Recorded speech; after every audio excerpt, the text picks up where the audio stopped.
my heart feels so good. Bonjour, aujourd'hui j'ai le plaisir d'accueillir dans le studio Soufiane Saadi, le CEO de At Home. Bonjour Soufiane. Bonjour Jérôme.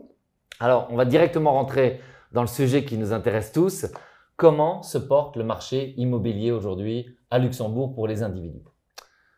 Alors, c'est une question aujourd'hui qui se pose énormément. Et ce que je peux vous dire, c'est que le marché immobilier traverse une période, je pense, on peut dire compliquée. Donc, beaucoup de challenges qui sont principalement dus à une hausse des taux d'intérêt qui a impacté la capacité d'emprunt, qui a été réduite de quasiment 25 à 30%, ce qui est énorme.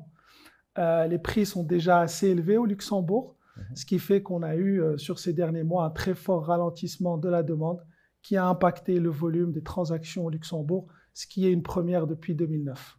Oui, alors vous êtes en plus CFO de formation, donc tout ce qui est financier n'a aucun secret pour vous.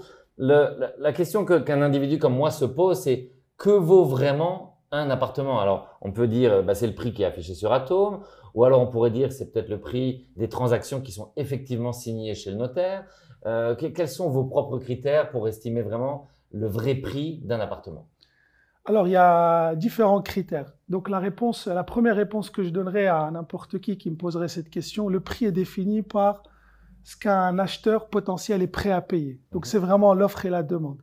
Maintenant, si aujourd'hui vous êtes propriétaire et voulez vous vendre votre bien, vous pouvez faire une, on va dire, estimation sur athome.lu qui est basée sur les prix qui sont annoncés. Maintenant, les prix annoncés, c'est une chose, mais de l'autre côté, on a les prix de transaction qui sont en général assez différents des prix annoncés parce qu'il y a entre les deux une négociation qui s'opère et donc, en général, le prix est plutôt à la baisse par rapport au prix qui est annoncé. Donc, prix annoncé, ça donne à peu près une idée. Ensuite, les vrais prix, ce sont vraiment les prix des transactions et ces prix sont publiés une fois par trimestre par le Statec ou l'Observatoire de l'habitat.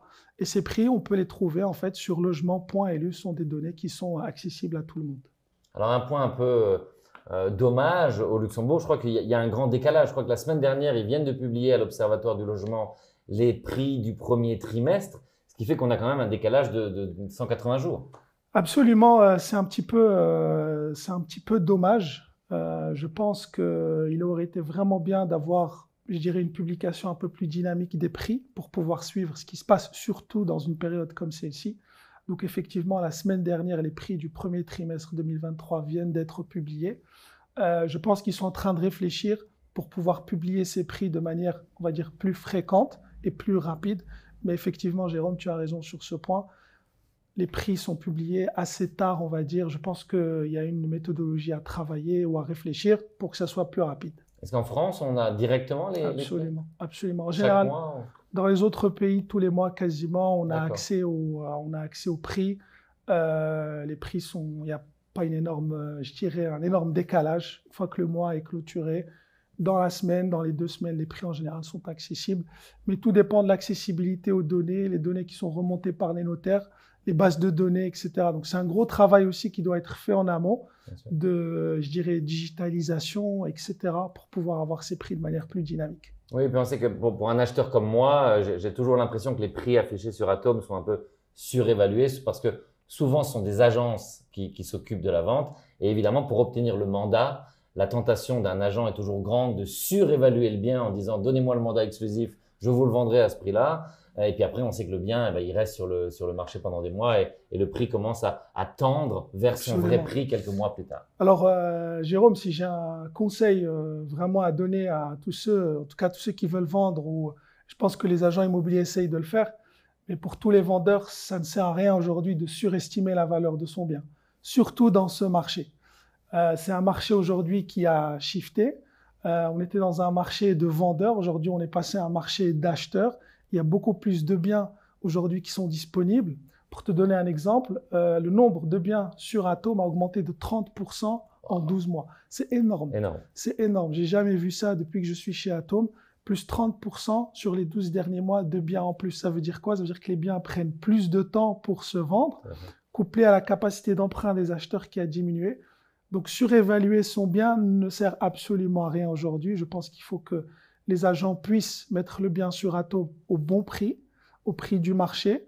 parce que se dire qu'un acheteur va venir et payer plus, c'est quelque chose qui ne marchera pas, je peux vous le dire. Alors, où va le marché aujourd'hui? Comment est-ce qu'on peut imaginer la suite? Est-ce que le vœu des acheteurs va se réaliser, qu'on va vraiment avoir un ajustement finalement du prix de l'immobilier, ou est-ce que vous pensez que c'est un marché qui va rester, comme on le dit, il n'y a pas beaucoup d'offres au Luxembourg, donc il va rester stable? Quelles sont vos perspectives? Je pense qu'aujourd'hui, nous sommes dans un marché où la capacité d'emprunt, en tout cas la baisse de capacité d'emprunt a impacté les transactions. Les chiffres du premier trimestre publiés montrent que le nombre, en tout cas le volume de transactions a baissé de près de 50%. Waouh! Moins 72% sur le neuf, moins 40% sur l'ancien, ce qui est énorme.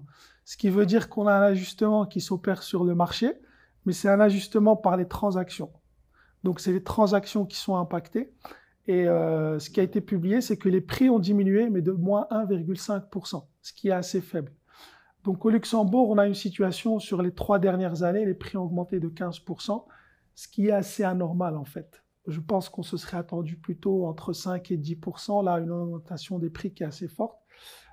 Pour moi, Jérôme, il y a vraiment un ajustement qui doit s'opérer par les prix. Il commence à s'opérer, on le voit sur le premier trimestre, et cela va continuer pour ramener les acheteurs sur le marché. Le nouveau monde, c'est des taux d'intérêt qui sont à 4, 4,5, 5. On revient plutôt à quelque chose de normal. Emprunter à des taux moins de 1%, c'était quelque chose qui était unique et extraordinaire. Donc aujourd'hui, on revient à une certaine normalité. Il faut s'adapter à cette normalité. Les acheteurs commencent petit à petit à le faire. Et je pense que c'est une question de temps pour que le marché s'ajuste, que les prix s'ajustent, que les acheteurs reviennent. Par contre, l'autre chose qui est très importante, c'est que Luxembourg est dans une situation très particulière. En fait, c'est un pays où on a toujours eu un déficit structurel de logement. Donc, on a eu toujours un problème où il n'y avait pas assez d'offres. Il n'y a pas assez de logements qui sont construits tous les ans. On en construit, je crois, 2 000 à 3 000 par an. Il en faudrait 6 000 ou 7 000. 2 fois plus. Et on traverse une crise qui impacte la demande. Donc, il y a 2 challenges structurels sur le long terme qui est, quoi qu'il arrive, on doit construire plus parce qu'il y va de la compétitivité du Luxembourg. Et ça, c'est très, très important. La compétitivité et l'attractivité, les gens ne pourront plus venir se loger ici, d'autant plus que les loyers ont augmenté de près de 15%. Donc, à part aller vivre en France, en Belgique, en Allemagne, il devient compliqué de se loger au Luxembourg. Donc, il y a beaucoup de talents qu'on risque potentiellement de perdre. Donc, pour les perspectives, je pense très clairement à l'ajustement dans les prochains trimestres par les prix, un retour de la demande, des transactions qui reprennent. Et derrière, je pense, Jérôme, très important qu'il y ait des mesures fortes de la part du gouvernement pour trouver des solutions sur le long terme et, je dirais, trouver une solution à ce problème structurel du manque de logement. Oui, parce qu'en fait, ça m'intéresse de voir si ma perception est juste. On a l'impression que le monde de la construction aujourd'hui, de par la complexité réglementaire, est devenu un oligopole. Il y a quelques grands players extrêmement liquides. D'ailleurs, il faut avoir des moyens énormes et il faut surtout avoir les moyens d'attendre un projet pendant 10-12 ans. On s'aperçoit qu'il y a très peu de concurrence. Ben, en fait, je dirais c'est afférent à comment les choses se sont passées au Luxembourg et c'est aussi lié à la taille du pays. Donc, vous avez effectivement quelques players qui se sont installés ici, qui ont commencé leur business il y a plusieurs décennies, qui ont aussi fait l'acquisition de foncier, donc ça, on ne peut pas leur en vouloir, qui ont fait des choses, aujourd'hui, ça peut paraître facile, mais à l'époque, il fallait le faire. Mais on a aussi d'autres plus petits promoteurs qui se sont lancés. Et aujourd'hui, clairement, on a ces promoteurs qui sont dans la difficulté, qui sont dans le dur, surtout ceux qui ont acheté des terrains récemment à prix coûtant, qui ont fait des emprunts pour pouvoir construire, qui doivent vendre sur plan, sachant qu'aujourd'hui la demande est impactée. Et de l'autre, effectivement, des plus gros players, plus solides financièrement, avec la trésorerie nécessaire pour pouvoir passer ces périodes difficiles. Mais comme vous le dites, le pays étant petit, c'est vrai qu'on a très très vite la perception d'en voir 2-3 par rapport à d'autres pays qui sont plus grands. Vous avez des centaines de développeurs ou de constructeurs dans un pays. Oui, et puis il y a aussi finalement un constructeur à 2 vitesses. Si j'ai acheté le terrain en 1990, évidemment, ce n'est pas du tout le même coût que le promoteur qui l'a acheté il y a 4 ans et qui effectivement est dans une pression financière énorme. Comment s'adapte aujourd'hui At Home à cette nouvelle donne? Écoutez, on essaye de relancer le marché. Donc, on a fait une action qu'on a lancée il y a à peu près 2-3 mois qui s'appelle les Best Deals. Et l'objectif, c'est en fait de valoriser sur Atom les meilleures annonces pour les potentiels acheteurs.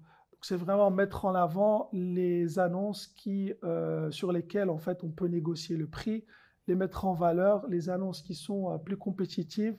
C'est vraiment essayer de... C'est un peu comme un shop, on va mettre en avant pour les potentiels acheteurs les meilleures annonces. Et donc ça, avec le but de vraiment ramener les acheteurs sur le marché. Donc ça, c'est l'action qu'on a lancée. La communication, on essaie aussi vraiment de beaucoup communiquer, de sensibiliser les acheteurs, de sensibiliser le marché. Beaucoup de gens me disent, et on en a discuté, mais Soufiane, est-ce que c'est le meilleur moment d'acheter? Et ma réponse est très simple. Imaginons que vous fassiez le comportement inverse et que vous attendiez. Mais finalement, en fait, on attend le retour de tout le monde va revenir, et puis les prix vont encore augmenter. Donc aujourd'hui, je pense qu'il faut avoir un comportement presque contre-intuitif, qui est de se dire, bon, bah, le marché est un marché d'acheteurs, je peux sélectionner 5-6 biens, ce qui est extraordinaire au Luxembourg, prendre le temps de visiter chacun des biens, négocier, choisir ce qui me convient. Et donc, il y a quelque chose pour moi, qui n'a pas de prix, c'est le temps. Tous ceux qui ont acheté il y a quelques années vous diront la même chose. On a dû acheter en quelques minutes. On a dû avoir quasiment le financement en main pour pouvoir acheter, ce qui est vraiment fou quand on parle de biens à plusieurs centaines de milliers d'euros. Et je connais beaucoup de gens qui m'ont dit « Soufiane, j'ai quasiment acheté au téléphone ». C'est fou, mais aujourd'hui, on a cette chance de pouvoir négocier. Donc, j'encourage les gens de venir, par exemple, chez Atom Finance, qui est un courtier en prêt immobilier pour faire leur capacité d'emprunt. Ils peuvent comparer plusieurs banques, de prendre le temps de visiter, de voir, de vérifier, de voir aussi par rapport à l'énergie, est-ce qu'il y a des rénovations qui sont nécessaires, de vraiment trouver le bien parfait qui leur correspond et surtout de prendre le temps qu'il faut. Alors, une dernière question. En France, on sait que dans des marchés compétitifs où il y a des gens qui doivent absolument vendre très vite, parfois on a des remises assez fortes, mais l'État ou la ville, dans ce cas-là, a un droit de préemption si elle estime que le prix est trop bas. Est-ce qu'au Luxembourg, il y a les dispositifs équivalents? Non, je ne pense pas, en tout cas pas à ma connaissance. Mais effectivement, c'est un bon point. Il y a énormément de personnes qui aujourd'hui ont des crédits qui sont des crédits qu'on appelle des crédits à taux variable et qui potentiellement peuvent se retrouver à payer des mensualités assez élevées et donc qui vont peut-être se retrouver à devoir vendre leurs biens pour rembourser leur crédit. Donc ça, c'est quelque chose qui peut exister. Maintenant, l'intérêt, c'est pour ça qu'il faut que les transactions reviennent, que les prix baissent, mais on ne veut pas que les prix s'écroulent. Un écroulement des prix, c'est une crise immobilière majeure. Ça ne doit pas arriver. Il faut qu'il y ait un ajustement, que les prix baissent assez pour que la demande revienne, que le marché immobilier reste sain. Parce qu'un écroulement des prix aussi pour les banques, ça peut être un très très grand risque. Donc là, c'est vraiment pour ma part, je pense, des négociations, des réflexions que chacun doit avoir avec sa banque pour trouver la meilleure solution. Mais je ne pense pas qu'il y ait ça au Luxembourg, en tout cas pas à ma connaissance. Parfait. Soufiane, merci beaucoup pour ces éclaircissements. Merci. This love that reaches to my heart.